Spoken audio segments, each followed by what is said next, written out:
Estamos de regreso en Punto y Contrapunto para el último bloque de la noche, aunque todavía falta que unos 5 millones de personas adultas mayores reciban la segunda dosis de vacunación contra COVID-19. El presidente López Obrador dice que hay dosis suficientes para que la inmunización se complete el próximo 20 de abril. Además, iniciará la vacunación de personal docente y de quienes tienen entre 50 y 59 años. Veamos el contexto.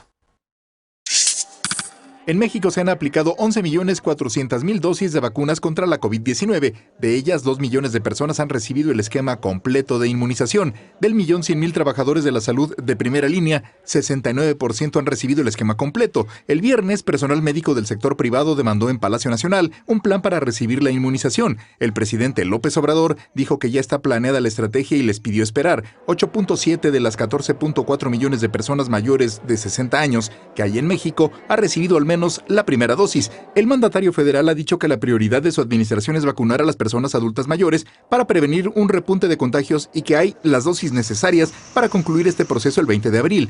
Entre el 15 y el 20 de abril iniciará también la inmunización del personal docente de escuelas públicas y privadas y de las 12.7 millones de personas que tienen entre 50 y 59 años. Esto permitirá reiniciar gradualmente las clases en las entidades que estén en semáforo verde. Previo al periodo de Semana Santa, el presidente López Obrador advirtió sobre una posible ola de contagios. Según datos oficiales, las hospitalizaciones han bajado. La ocupación es del 30% o menos en 31 entidades y del 19% en el caso de camas con ventilador. Actualmente, 8 estados están en semáforo verde y 19 en amarillo. El gobierno de la Ciudad de México reportó que el fin de semana aumentaron las hospitalizaciones y las solicitudes de la prueba para detectar COVID-19, pero que aún es pronto para evaluar el impacto del periodo vacacional. Punto y contrapunto.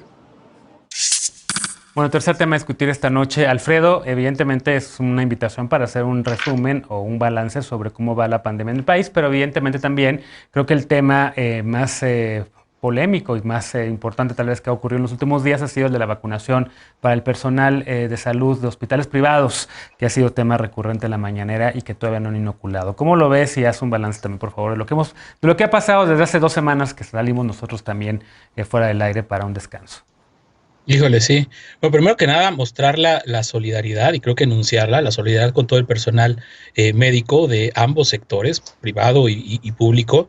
Ahora que el sector privado enfrenta esta embestida silenciosa, ominosa, en la que se está evitando inmunizarles a todos y a todos ellos, hay que recordar que el personal médico, cuando hablamos de personal de salud, están los camilleros, están las enfermeras, está el personal de limpieza en los hospitales y sobre todo están, o no sobre todo, pero también están los médicos a quienes muchas personas a veces recurrimos de primera instancia. Aquí hemos hablado de lo precarizado que es el acceso a la salud, como los médicos que están en las farmacias, que están ahí 24 horas o en un horario determinado atendiendo a la gente que están expuestos también al virus y por quienes no se explica de verdad esta negativa del gobierno a vacunarles, a considerarlos como parte esencial de lo que vamos a enfrentar. Y ahí está el énfasis de lo que vamos a enfrentar, donde nos tenemos que detener. Porque como pasó en diciembre, como debimos de haber aprendido en diciembre, después de este desplazamiento que hicieron muchas personas a lugares turísticos a pasar la Semana Santa, es evidente que viene un repunte de contagios. Ya lo estamos viendo. Las cifras del fin de semana son sumamente preocupantes. Ya otra vez números arriba de los 2,000 fallecimientos reportados en un día. Estamos realmente frente a lo que pues no podemos decir una tercera ola, no se puede decir una tercera ola, nos decía el doctor Jaime Sepúlveda la semana pasada, porque pues aquí realmente ha habido una sola ola sostenida con distintas variantes, nunca alcanzamos ningún pico, o sea, no podríamos distinguir de la primera y de la segunda para entrar a lo que sí vamos a entrar, que es un repunte de contagios naturalmente por lo que vimos en Semana Santa, y en medio de todo esto, pues esta negativa y esta discriminación hacia el personal de salud, que yo de hecho digo es inconstitucional. Y hablando de Jaime Sepúlveda y de hacer un balance del manejo de la pandemia, hoy por fin se ha presentado este informe que encargó el panel independiente de la Organización Mundial de la Salud a un grupo de expertos que comisionó a expertos en distintos lugares del mundo para analizar cómo han actuado los gobiernos de las naciones del mundo frente a la pandemia. Y es brutal el caso de México. Esto es, insisto, un estudio que fue encargado por la Organización Mundial de la Salud. En una muestra de 39 países, México ocupa el cuarto lugar de exceso en mortalidad, con aproximadamente 43% más de muertes en 2020. Y siempre se nos dice, ¿no? Pues que las condiciones del país, es que están muy gordos, es que la diabetes, es que las comorbilidades, sí. Pero este estudio precisamente trata de hacer una comparación de la tasa de mortalidad de México con otros países semejantes en población y condición económica. Y según este estudio encargado a la Organización Mundial de la Salud, estamos hablando de algo así de 190,000 muertes que se pudieron haber evitado si el manejo de la pandemia hubiera sido responsable, si hubiera sido eficaz y si se hubiera escuchado tantas alertas que se le dieron a este gobierno, que pues no cambia la estrategia frente a lo que estamos. Y también, Ana, en varios estudios, también México está entre creo que es el lugar del mundo con el mayor número de personal médico fallecido por la COVID-19, ¿no? El primer lugar, en efecto. Hay en redes sociales una campaña que llevan varias médicas y médicos, vacunas para todo el personal de salud, incluidos desde dentistas también, por supuesto, porque aunque no estén atendiendo COVID, pues están muy expuestas y expuestos, odontólogos y odontólogas, pues a un contagio. Personal de hospitales que también atienden COVID, por cierto, los privados, porque también había por ahí un acuerdo supuestamente al inicio de la pandemia en donde hospitales privados iban también a dedicarse a estos temas. ¿Cómo lo ves? ¿Y por qué está esta polémica? ¿Por qué no se quiere vacunar a personal de hospitales privados? Yo creo que no es un tema de falta de voluntad ni de que no se quiera. Ya el presidente pues, lo aclaró también, pero bueno, además no solo el presidente de la mañanera, sino de manera reiterada. Yo creo que es un tema también y que es de repente, bueno, creo que falta de información, opinar cuando pues como que no hay esta lógica de la implementación de las políticas públicas que tiene una lógica muy distinta que la de diseñar un programa en el escritorio, porque pues bueno, hay un montón de factores. En el caso específico de la vacunación a personal médico, pues tenemos unas fallas estructurales que yo creo que para hacer también un análisis serio no podemos dejar de lado, y que estas fallas no son nada más en términos de la atención del sistema de salud, etcétera, sino, por ejemplo, no se tiene en el país un registro, un censo, digamos, confiable, ¿no? del personal médico que trabaja en instituciones privadas. Hay muchos que están ejerciendo sin incluso tener completa su cédula profesional, etcétera. Es difícil tener este conteo y este censo. Yo creo que ese es el esfuerzo que se tiene que hacer desde el gobierno federal y que es lo que seguramente está planteando el presidente Andrés Manuel López Obrador.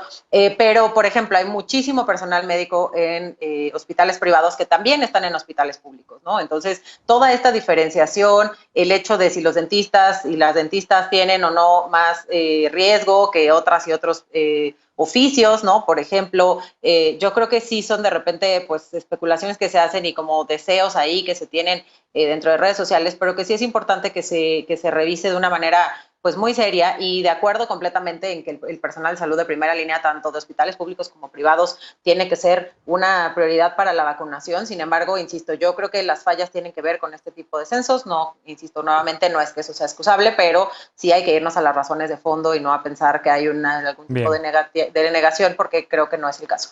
Y pues bueno, yo creo que también pues estaremos en estos próximos días, en esta semana, viendo si hay una tercera ola. Ojalá que haya podido también. Ya hay muchos factores que disminuyen el riesgo, pero ojalá que pues bueno, que no pasemos nuevamente y que sigamos en esta salida un poquito de la pandemia. Sí, a ver, Lecona levantó la mano, me imagino que por algo que de lo que mencionaste, me imagino que una reacción. Si es así, por favor, adelante, Lecona, si no, para la palabra a alguien más. Sí, que yo no creo que para nada sean cuestiones de una campañita de Twitter. Es la realidad que están viviendo los médicos y hay que escucharlos, Ana.